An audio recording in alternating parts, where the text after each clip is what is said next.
Seguimos con nuestro estudio de la filosofía medieval. Después de haber visto una introducción panorámica muy breve y también un resumen muy breve de la vida y pensamiento de Anselmo de Canterbury, hoy vamos a dedicarnos a Tomás de Aquino, el otro gran personaje de la Edad Media, el más importante de todos en la Edad Media, en realidad, en tema teológico y en tema filosófico.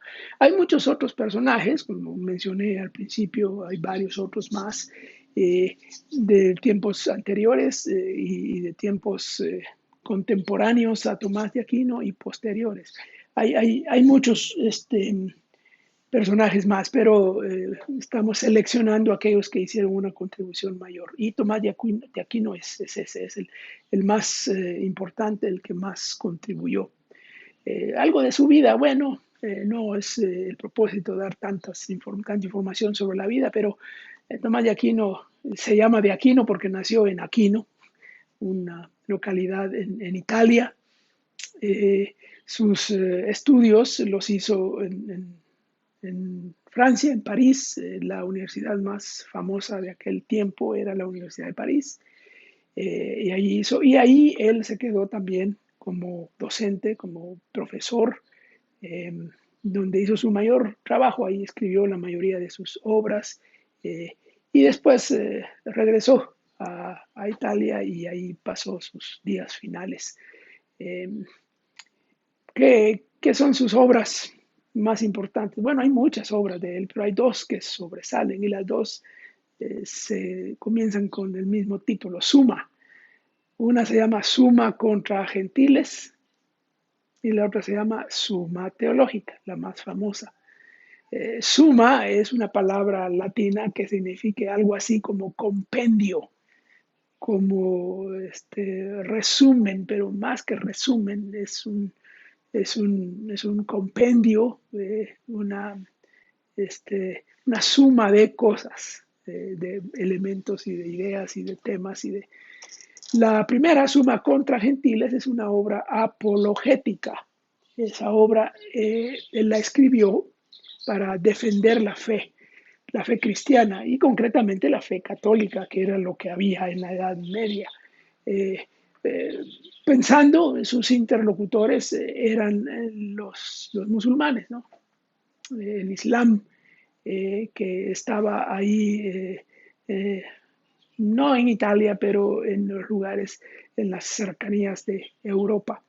Eh, pero la segunda, Suma Teológica, esa es como una gran obra de teología sistemática, donde él va desarrollando los temas de la teología y clasificados más o menos en la forma en que se fueron clasificando desde que comenzó el proceso de sistematizar la teología. Y él hace uso de una metodología muy interesante. Se dice que fue una obra escrita para principiantes, para estudiantes de teología, principiantes, y hace preguntas y contrapreguntas, y muy dialéctica. Propone una tesis, luego propone una antítesis, cosa contraria, y luego propone una síntesis y explica la doctrina. En todas las doctrinas hace eso. Muy interesante. En esa obra, cuando está hablando de Dios, de la persona de Dios, él incluye lo que sería lo más importante de su pensamiento en el tema filosófico que nos interesa, que son las famosas 5 vías. 5 vías para probar la existencia de Dios, más o menos así. Son conocidas así como las 5 vías. Son La primera vía es la vía del movimiento, la segunda es la de la causalidad, la tercera es la contingencia, la cuarta es la perfección y la quinta es el orden. Y veamos una cosita breve de cada una. En cuanto a la vía del movimiento, se resume: todo movimiento es efecto de un motor. Esa es la asignación. Entonces, Dios se identifica con el primer motor. Eso es aristotélico. Te recuerda que Aristóteles decía que había un ser o una trascendencia que era primer motor. Bueno, ahí está. En cuanto a la causalidad, todo efecto procede de una causa previa. Bueno, en la lógica uno habla de causa y efecto. Bueno, él está usándolo como un argumento para probar la existencia de Dios. Entonces, Dios se identifica como la causa primera. No hay ninguna causa antes de él. La causa primera. Contingencia. Todo ser contingente, procede de otro previo. ¿eh? Contingencia es un ser que depende de. A eso se refiere la contingencia. Eh, entonces, Dios es el ser necesario. Él no depende de nadie, ni de nada. Ese sería el argumento de la tercera vía. La cuarta vía es la perfección. Todo nivel de perfección participa de un ser perfecto superior. Si tenemos la idea de la perfección, quiere decir que hay un ser que es perfecto. Entonces Dios sería ese ser perfecto. Entonces, tiene que haber ese ser perfecto porque tenemos la idea de la perfección. Y la última es el orden.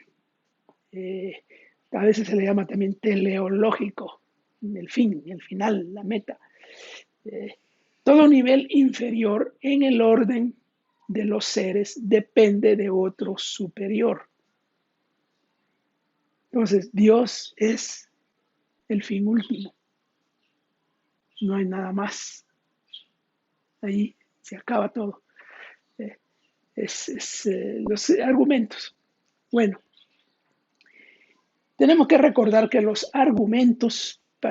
estos argumentos filosóficos para probar la existencia de Dios son eso, nada más que argumentos filosóficos. Esos argumentos han sido rebatidos, han sido refutados a lo largo de la historia. Y hay filósofos que argumentan, contraargumentan. No son palabra de Dios, pero son buenos argumentos que se han usado a lo largo de la historia y se siguen usando. Eh, bueno, algo que Aristóteles hace es que regresa al pensamiento que Tomás de Aquino hace es precisamente regresar al pensamiento de Aristóteles. Ya estoy adelantándome. Aristóteles vuelve, ya estaba un poquito antes con otros personajes que hemos mencionado, pero con Tomás de Aquino, Aristóteles se establece y se crea lo que sería un racionalismo cristiano. Algunos ven así a Tomás de Aquino. Pero lo que más se conoce de él es lo famoso teología natural. Recuerdan que cuando hablamos de los filósofos antiguos de la Grecia antigua, eh, había una especie de teología natural, los estoicos, por ejemplo, algo como teología natural. Bueno, la teología natural significa que uno es capaz de conocer a Dios o algo de Dios por vías puramente naturales. La razón humana, la observación del universo, la naturaleza. Bueno, se dice que Tomás de Aquino es el que desarrolla esa teología natural ya más formalmente en el mundo cristiano.